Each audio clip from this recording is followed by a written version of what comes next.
میرا یہ ہے آپ سے کہ اگر صحاح سنی علماء کا یہ ہے کہ اگر صحاح جو ہے وہ ابھی دنیا سے اٹھا لی جائیں تو پھر بھی وہ احادیث کا مجموعہ باقی کتب میں موجود ہے. بھائی صاحب تو یہ ان بھائی کا صاحب بھائی صاحب جی سن لیں اچھی طرح. آپ اپنے بات کے جی جی امپلیکیشنز کو اچھی طرح سے جان لیں.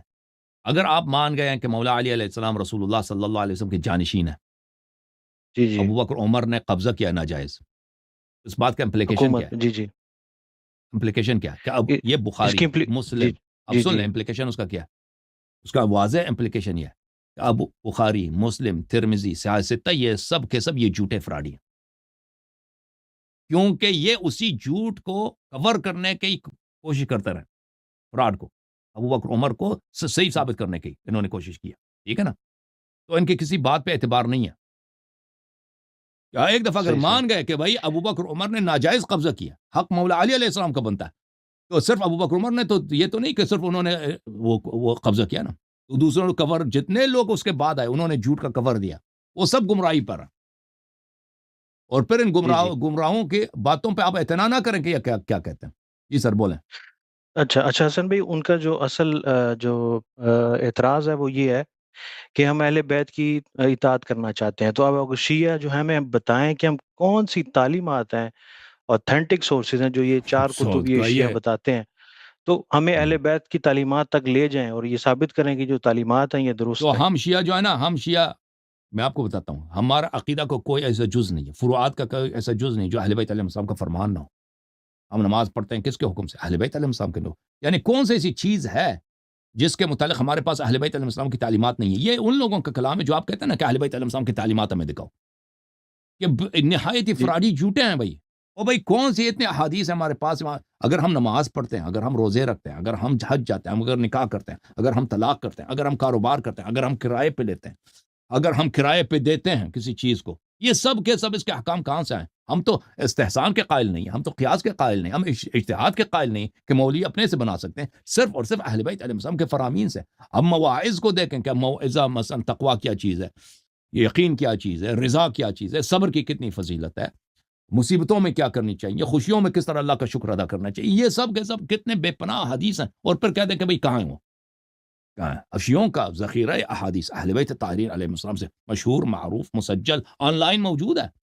جو بھی شخص دیکھنا چاہے اس جی کو دیکھ سکتا ہے. جی.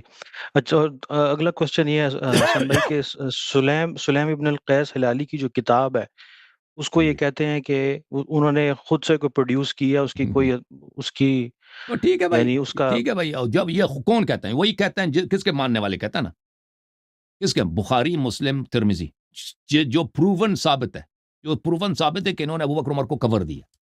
اسلام میں سب سے بڑے جھوٹ کو انہوں نے کور دیا. ان لوگوں کے، یہ ان لوگوں کے ماننے والے کہتے ہیں نا. شیعہ تو نہیں کہتے.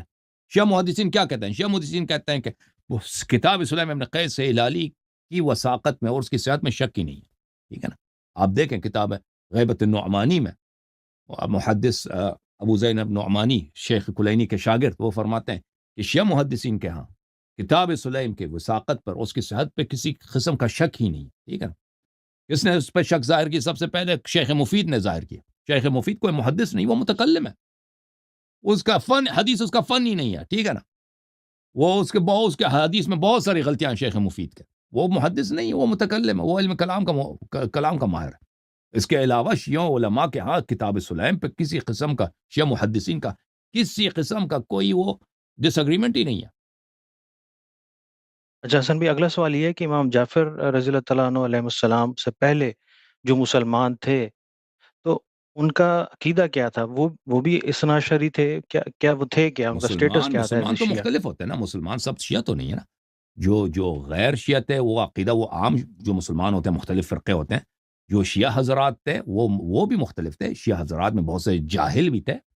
امام جعفر صادق علیہ السلام سے پہلے بہت سارے شیعہ علماء قتل ہو چکے تھے بنی امیہ کے زمانے میں. شیعوں کے ہاں شیعوں کے پاس نہ کوئی مسجد تھی، شیعوں کے پاس نہ کوئی عالم تھا. سب علماء کو قتل کیا گیا. سب مساجد تو ویسے بھی مخالفین کے ہاتھ میں تھیں. اور شیعہ جو عوام تھے بیچارے، جب عالم نہ ہو، تبلیغ نہ ہو، ٹھیک ہے نا، اور کتابیں وہ ڈر کے مارے شیعہ علماء نے اپنی کتابیں سب زمین میں دفن کر دیں، اور وہ کتابیں سب ضائع ہو گئیں. تو شیعہ عوام اغلب ان کو نہیں، وہ کیا ان کا بس اہل بیت علیہ السلام سے محبت کرنا ہے. 12 امام کو کچھ افراد جانتے تھے کہ 12 امام، ان کو یہ ان کے پاس یہ احادیث تھیں کہ 12 امام ہیں، ان کو ہم نے ماننا ہے، ان پہ ایمان ضروری ہے، لیکن سب کو نہیں پتا تھا.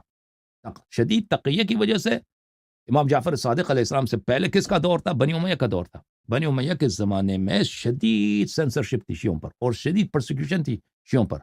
شیعوں کو بہت قتل کیا گیا.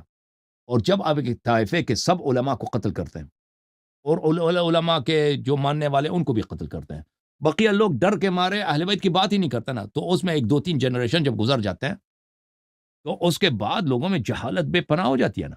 تبلیغ جب لوگوں کو نہیں پتا ہوتا کہ کیا ہوتا، صرف اتنا جانتے ہیں کہ اہل بیت بھی کوئی چیز ہے، ان سے محبت کرنا، یہ عام لوگوں کی بات ہے. لیکن ایسے افراد تھے وہاں پر جن کو سب باتیں معلوم تھی.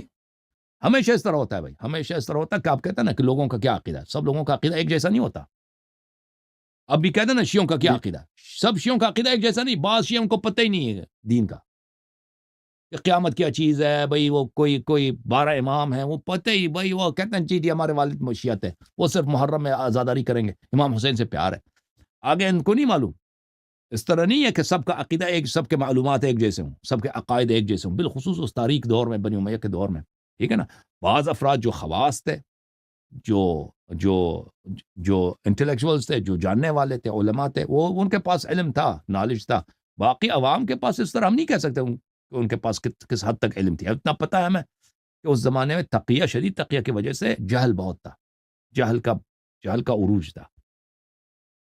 اچھا حسن بھائی، اگلا سوال میرا یہ ہے کہ رسول اللہ صلی اللہ علیہ وسلم نے جب حضرت علی کے لیے مولا کا لفظ استعمال کیا، تو یہ لفظ رسول اللہ صلی اللہ علیہ وسلم نے اس سے پہلے بھی کبھی استعمال کیا تھا مولا کا لفظ؟ یعنی اس کا کانٹیکسٹ کہیں پہلے بھی کبھی بندے کی اگر سمجھنا چاہے تو، یا صرف اسی موقع پر ایک ہی دفعہ رسول اللہ نے استعمال کیا تھا نہیں، وہ تو یہ تو پیغمبر کی سب حدیث ہم تک صلی تو اللہ نہیں علیہ پہنچی کہ وسلم؟ انہوں نے کتنی دفعہ، صلی اللہ علیہ وآلہ وسلم، کہ انہوں نے کتنی دفعہ کس لفظ کو استعمال کیا نا. وہ تو سب کو پتہ ہے کہ وہ 13 سال مکے میں تھے اور پھر 10 سال مدینے میں تھے.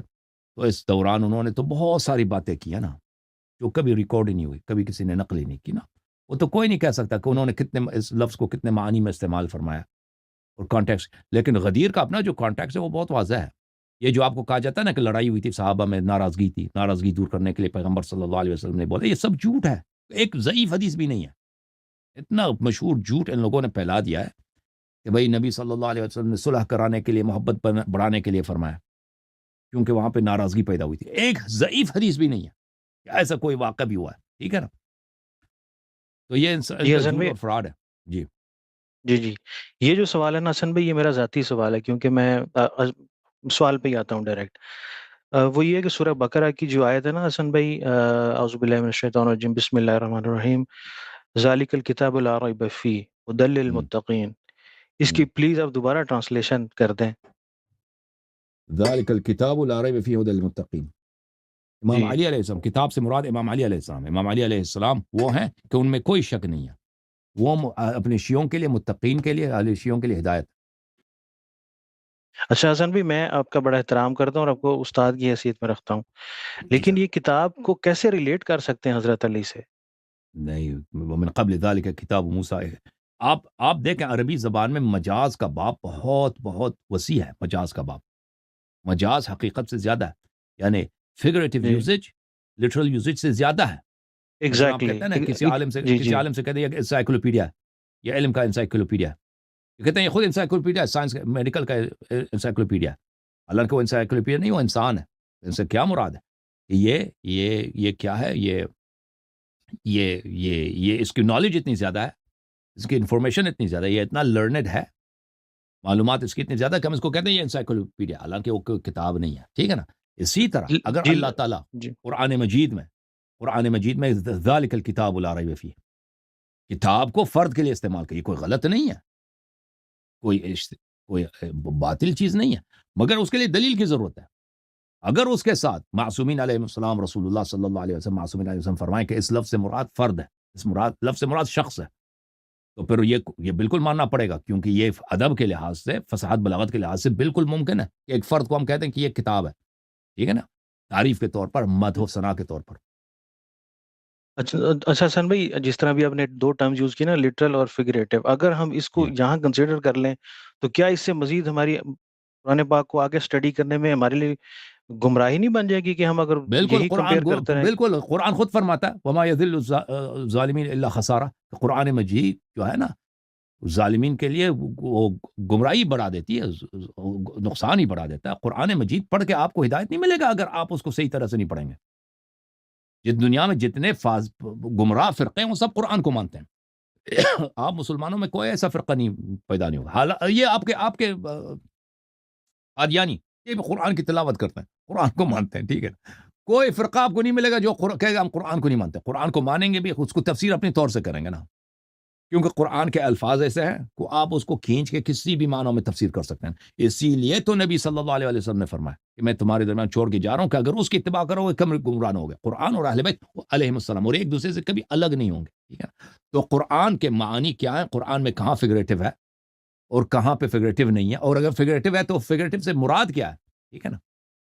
تو یہ تو ایک ڈیوائن سورس آف ایکسپلینیشن کی ضرورت ہے کہ نبی صلی اللہ علیہ وسلم کی طرح اس طرح پاک ہوں کہ وہ بتائیں کہ اس سے مراد کیا، وہ معلم ہو قرآن کے، ٹھیک ہے نا۔ اس کے بغیر آپ بالکل نہیں سمجھ سکتے۔ تو قرآن کو سمجھنا کیا ممکن ہے؟ ایسے قرآن پڑھ دو قرآن آپ کو سمجھ نہیں آئے گا۔ قرآن صرف اور صرف، میں آپ کو گارنٹی دیتا ہوں، جو شخص صرف قرآن کو پڑھتا ہے نا، اس کی صرف حیرت میں اضافہ ہوتا ہے، اس کی صرف سرگردانی میں اضافہ ہوتا ہے، اس کی کنفیوژن میں اضافہ ہوتا ہے، کیونکہ قرآن کو اس کا مطلب کچھ بھی ہو سکتا ہے، ٹھیک ہے نا۔ اس کی جب ڈیپتھ میں جائیں گے نا، معنی کچھ کسی طرف بھی جا سکتا اور پتہ نہیں چلتا کہ کون سا معنی مراد ہے، صرف آپ کی کنفیوژن بڑھ جائے گی۔ صرف اور صرف قرآن اس وقت آپ کو ہدایت کر دیتا ہے جب قرآن کو، جب نبی صلی اللہ علیہ وسلم نے فرمایا کہ یہ میرے اہل بیت علیہ السلام سے کبھی جدا ہونے والی نہیں، اہل بیت قرآن سے اور قرآن اہل بیت علیہ السلام سے۔ تو قرآن کی تفسیر معصومین سے لینا ہے، پاکوں سے لینا ہے، جن کو اللہ تعالیٰ نے قرآن کا ساتھی بنایا، قرآن کا قرین بنایا، نبی صلی اللہ علیہ وسلم نے فرمایا، ٹھیک ہے نا۔